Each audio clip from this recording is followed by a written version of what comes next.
Well, it's time for another Simpsons Unhinged. I talked about Lisa Goes Gaga and the fact that, it was just a commercial about Lady Gaga and all that, and how Lisa gets tormented and that people won't let go. And Lisa finally feels happy because she lashes out at Lady Gaga and the town agrees with her. I talked about that 90s show when we finally learned through canon that we finally learned the gap between there was a gap between Homer and Marge graduating high school and Bart being born because the ages don't match, and we learned that they had young love. Marge went to Springfield University and fell in love with her professor and basically caused a lot of trouble for Homer and Sadgasm.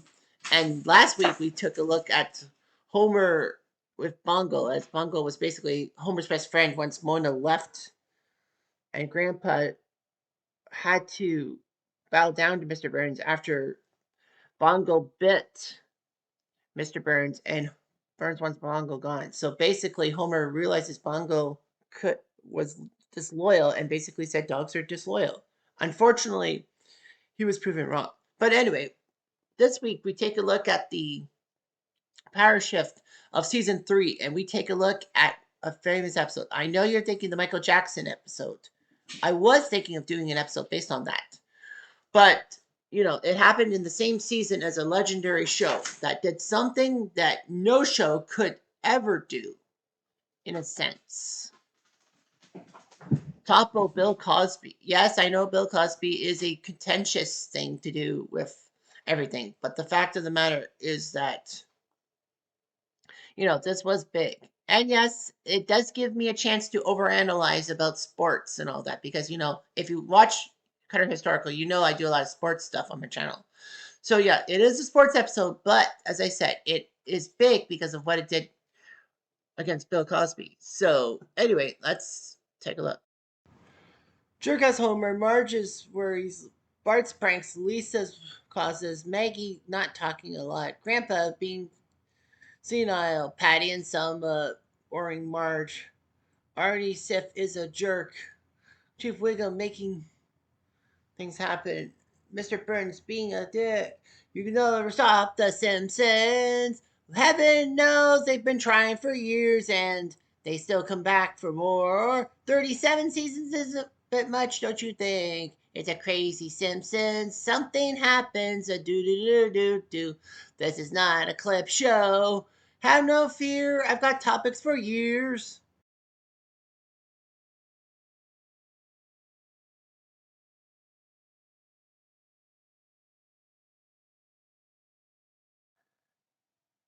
So here are the Springfield 9 for the nuclear power plant and everything else.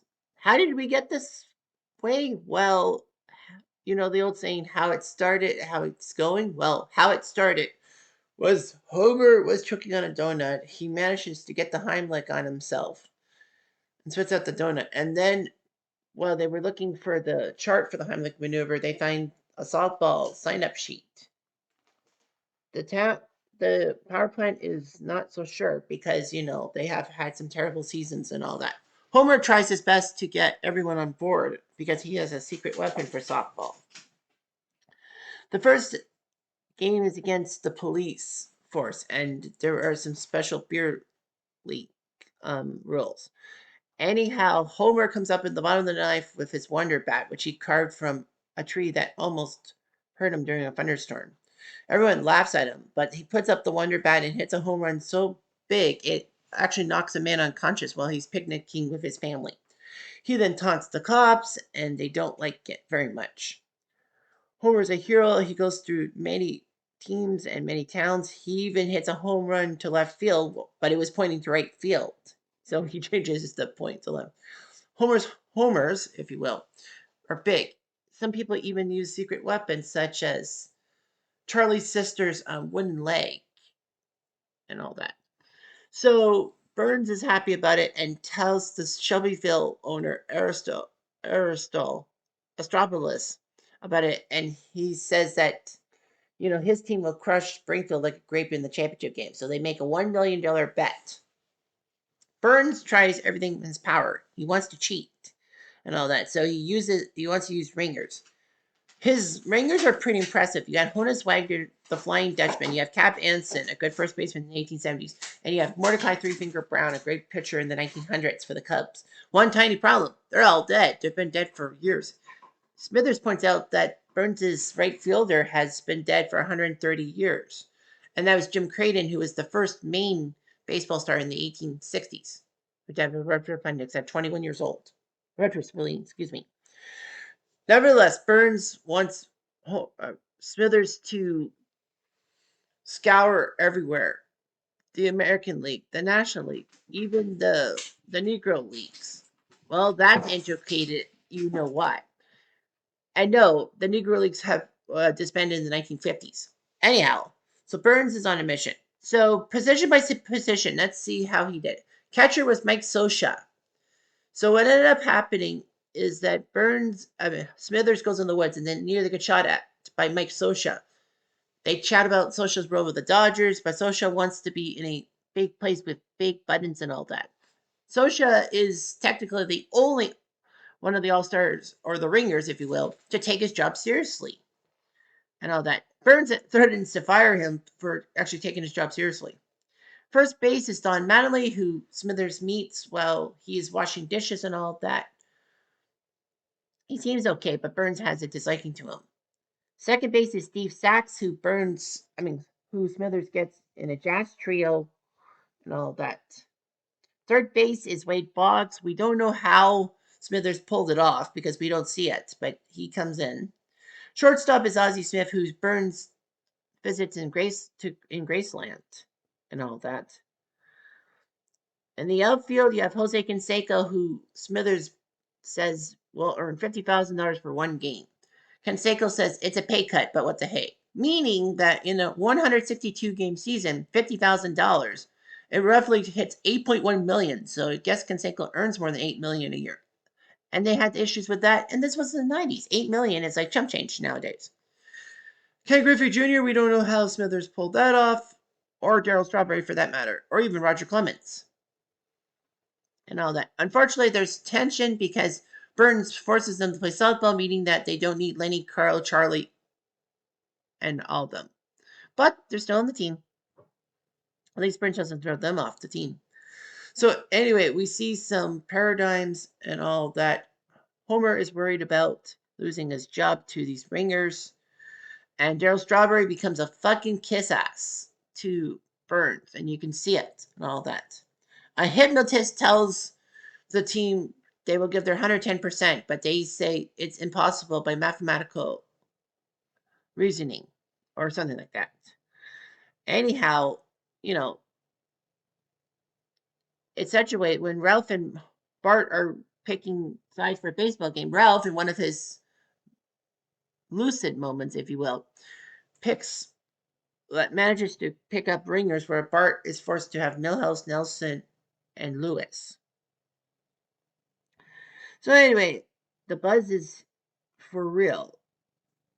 It's such a point that, Act 3 changes everything. So anyway, Act 3 starts with Burns making his lineup. And it seems like a good lineup. Of course, every ringer gets to replace one of the power plant people, no matter how good they were. So anyhow, Burns says, I can live with 3 misfortunes, but 9, I like to see that happen. So anyway, one by one, each one of the people, the ringers have an issue. Mike Scioscia gets radiation poisoning thanks to the fact that, he was taking his job seriously and all that. So that hurts. Mattingly is thrown off the team by Mr. Burns for his sideburns, even though that Mattingly says, I shaved my sideburns. I think Burns just had it in for him. However, Mattingly does say and scoff, I like him better than Steinbrenner. And it was like, what the heck? Well, at the time, George Steinbrenner was kind of a dick as a Yankees owner. Worst off, he was out of the game for 2 years forcefully because of him trying to get a friend who was kind of a convicted a gambler by the name of Howie Spira to dig up dirt on Dave Winfield because he hated Dave Winfield in his contract. Baseball kicked him out for 2 years and all that. It actually was good because the Yankees got to like do their team without Steinbrenner's interference, and it led to the teams of the 90s, 2000s that were good. Steve Sachs gets pulled over by the police. They find out he's in New York City because I guess he played for the Yankees at the time. I know he was a Dodger at one time.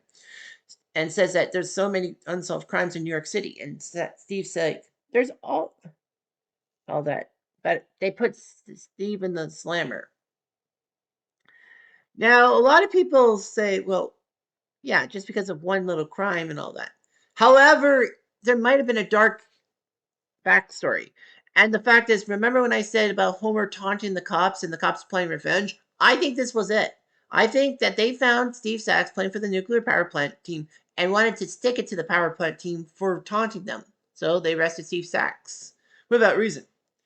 Third base is Wade Boggs, and, Wade Boggs gets into an argument with Barney about the greatest prime minister in British history. Barney says, Lord Palmerston. Boggs, Pitt the Elder. Lord Palmerston, Pitt the Elder. Okay, Boggs, you asked for it. Bonk. Nice one, Barney says, Mo. Pitt the Elder. Lord Palmerston. I would have said Winston Churchill, but of course we all know about his stupidity towards India and even World War II in a sense. And don't get me started on Maggie Thatcher. Nevertheless, Ozzie Smith goes to the Springfield Mystery Spot. He's nowhere to be found. Jose Canseco is on his way to the game, but saves a woman, a baby, and a piano. And basically, he's forced to go inside the house and take all her possessions. Like, this would never happen in real life. I mean, the way the Raging Fire is, basically, a lot of stuff would have been burnt. And Canseco would never have been able to get everything. So anyhow, Ken Griffey Jr. had an addiction to Nerve tonic that burns places on everyone, and gigantism and a giant head. Roger Clemens is so the hypnotist is so good. Roger Clemens thinks he's a chicken. Burns wants to throw the hypnotist out, but the hypnotist forces Burns to say he did a good job. So anyway, he's got his team and all of that. So without his ringers, they're nothing. So basically, Lenny, Carl, Charlie, and are going to play. One tiny problem, though. Remember, I didn't say all the ringers had problems. Darryl Strawberry, nothing happened to him. And unfortunately, Homer is right field. Homer could have played another position. Lisa and Bart see this and basically taunt Darryl. Darryl, Darryl, Darryl, Darryl. Children, that's not nice. Mom, they're professional ball players. It rolls right off their back. But Darryl is sniffling. Strawberry goes through a great game, 9 for 9 with 9 home runs, including one onto the Springfield Freeway. The score is tied. Bases are full. Strawberry at the plate. Homer basically groans.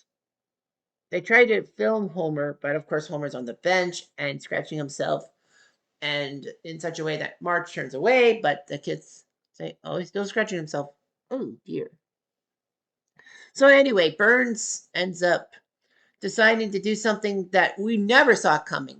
Well, early season Burns was more lucid, if you will. He decides to pull Strawberry because the pitcher is a lefty, and so is Strawberry. So Strawberry's pulled for Homer Simpson. The fans boo him,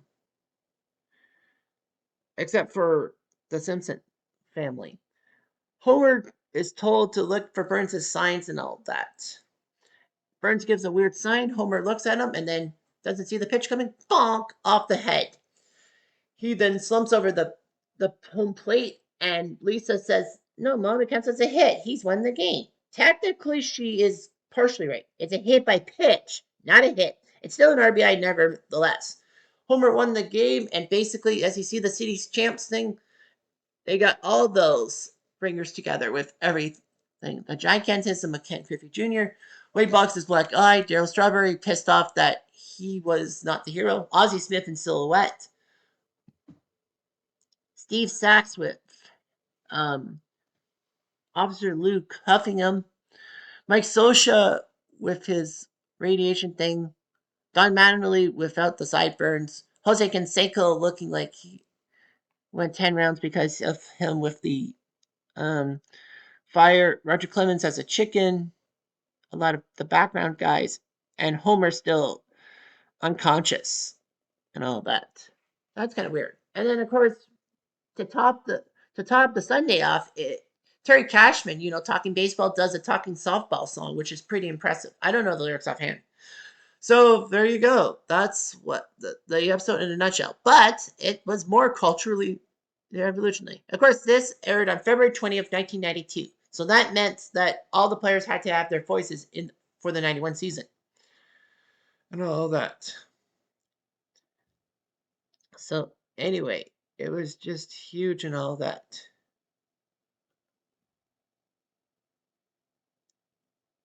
All that.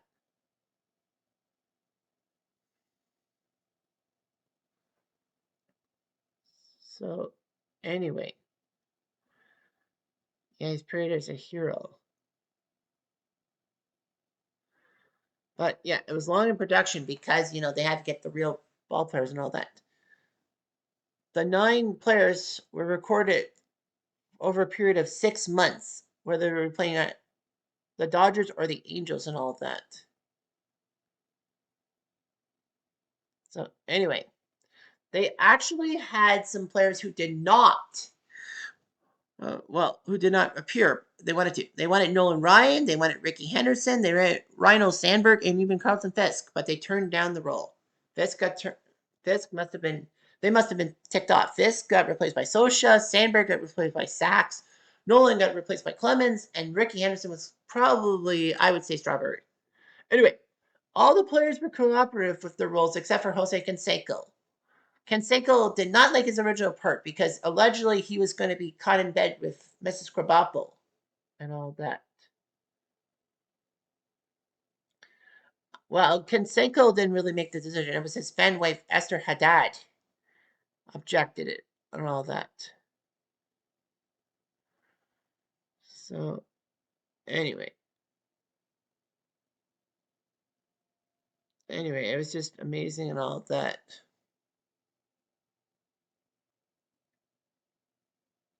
So, yeah, the hypnotist thing and all that. There was massive cultural references to baseball and all that. The title is in reference to the famous poem Casey at the Bat, Homer in the Bat, several allusions to The Natural, starring Robert Redford, R.I.P., The Wonder Bat, an explosion of stadium lights was there. Talking softball parody of talking baseball.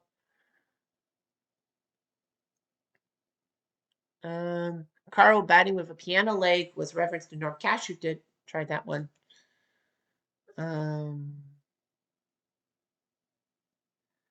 Steinbrenner and all that, and the Darryl chants. Well, as I said, this wasn't all about baseball, but this was also massive because didn't you know it? Homer at the Bat, February 20th, 1992, when The Simpsons aired on Thursdays, they actually did something that no TV show could do. I can't rattle off the TV shows that would be facing The Cosby Show. It was in direct competition with The Cosby Show, which won every freaking time. However, Homer at the Bat had a 15.9 rating and a 23 share. Cosby Show 13.2 and a 20 share. And The Cosby Show had a new episode. It wasn't a repeat. So in hindsight, Homer at the Bat beat The Cosby Show by 3% in the ratings, if you will. It was just amazing all that. Planet Simpson said, it was a golden age and all that. Lots of moments happened and all that. In 2004, it was actually named first on ESPN's list of the top 100 Simpsons sports moments, the whole episode. Oh, 100 episodes. Lots of people put in the top 10 in their um legacy and all that. So yeah, it was huge. So yeah, Fox actually aired a show called Springfield of Dreams: The Legend of Homer Simpson, the hour-long mockumentary about the baseball thing. I never watched that. Homer got inducted to the National Baseball Hall of Fame and Museum, which was funny. Actually, what's even more amazing is this episode actually, according to Wikipedia, has been credited with saving 2 lives. You know, the scene in which Homer chokes on a donut. The poster explaining the Heimlich maneuver is on the wall behind him. In 1992, Chris Benzie saved his brother's life by performing the Heimlich maneuver seen in the episode, and also Aiden Bateman, December 2007, saving his friend's life by recalling the same. Isn't that amazing? Right? Yeah, as I said, the legacy is massive because it beat The Cosby Show, and people couldn't figure out how do you beat it in the ratings and all that. Of course, this is when Bill Cosby was America's dad and not for later on his stuff. Everyone knows that. But it beat The Cosby Show. That's why it's my pick for season 3. Yes, it's about sports, but it beat The Cosby Show. I'll have to drill that in people's heads. But anyway, it was a great episode and 5 stars. I think it's got to be the best Simpsons episode of all time. To do with sports. Well, actually, with baseball, like the Simpsons went with a few episodes, like Money Bart, when Lisa gets to manage Bart's Little League team just to score points so that she could get the extracurriculars needed to get into a prestigious school. She kind of ruins it. Bart says that they need to have fun, and he's right. Mike Sosha even appears in that episode telling Bart that even though that Lisa's ruining his stuff, you should always listen to your sister. And they do have a conflict resolution. Oh, yeah. So anyway, that's this episode. So of course, if you're watching this on Valentine's Day, you're thinking, no Valentine's Day episode? Well, it was just luck of the draw, or unluck of the draw, if you will. But let's face facts. So this episode is being taped on Valentine's Day because I'm going to say that. So now, Monday, February 16th, it's a holiday in the US for President's Day. It's also a holiday in Canada called Family Day in Ontario. So that means I get an extra day. I will do a extra Simpsons episode. So it's not one per week. I'm going to give you another one. So Monday, we're going to go to the Olympics because the Olympics are taking place right here, right now. And we're going to watch the greatest Simpsons Olympics episode of all time. Yes, it's about Canada. And yes, I am from Canada. But the fact is, it was good on so many levels. And yes, it did win the season 21 thing for the episode I'm going to explain and all that. It's not a bonus episode. It's going to be about season 21. So anyway, thanks for watching. I'm Jeff Diamond. Adieu.